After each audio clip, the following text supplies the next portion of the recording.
Big TV భక్తి సమాచారం WhatsApp ఛానల్లో జాయిన్ అవ్వండి. అన్ని విశేషాలు ఎప్పటికప్పుడు తెలుసుకోండి.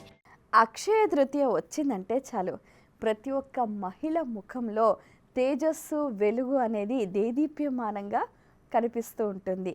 ఎందుకంటే సాక్షాత్తు ప్రతి ఇంట్లో కూడా గృహలక్ష్మి ఆ లక్ష్మీ స్వరూపమే. కాబట్టి ఇంకా అఖండంగా లక్ష్మి స్థిరంగా ఉండాలి అని అంటే అక్షయ తృతీయ రోజున ప్రాతకాలమే స్నానం ఆచరించి శుచిగా బట్టలు ధరించి ఎంతో శ్రద్ధగా లక్ష్మీ ఆరాధన చేయాలి. అయితే ఈ లక్ష్మీ ఆరాధన ఎలా చేయాలి? లక్ష్మీ ద్రవ్యాలను దగ్గర పెట్టుకొని చెయ్యాలి.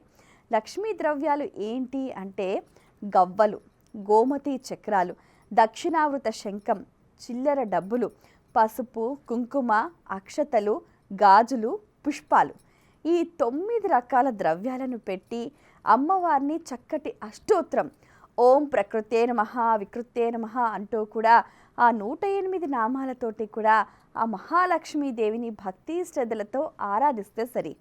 మీ ఇంటికి గల్లు గల్లుమంటూ ఆ లక్ష్మీదేవి నడుచుకుంటూ వస్తుంది. రావటమే కాదు, స్థిరంగా ఉంటుంది. మరి లక్ష్మీదేవి అనుగ్రహాన్ని ఇంకా పరిపూర్ణంగా పొందాలి అని అంటే ఎప్పటికప్పుడు ఈ లక్ష్మీ ద్రవ్యాలను మనం శుభ్రం చేస్తూ ఆరాధన చేస్తూ ధూపం, దీపం, నైవేద్యం, మంగళహారతి సమర్పిస్తూ ఉండాలి. ముఖ్యంగా ఏంటంటే అక్షయ తృతీయ రోజున లక్ష్మీదేవికి ప్రీతిపాత్రమైన సుగంధ పరిమళ ద్రవ్యాలను దానం చేయాలి. అంటే ఏంటి?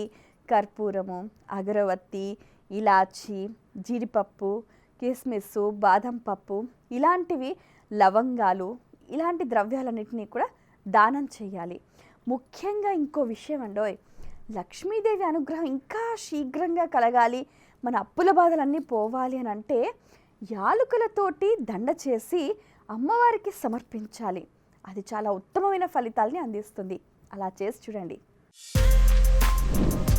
For more videos like this, subscribe Big TV channel.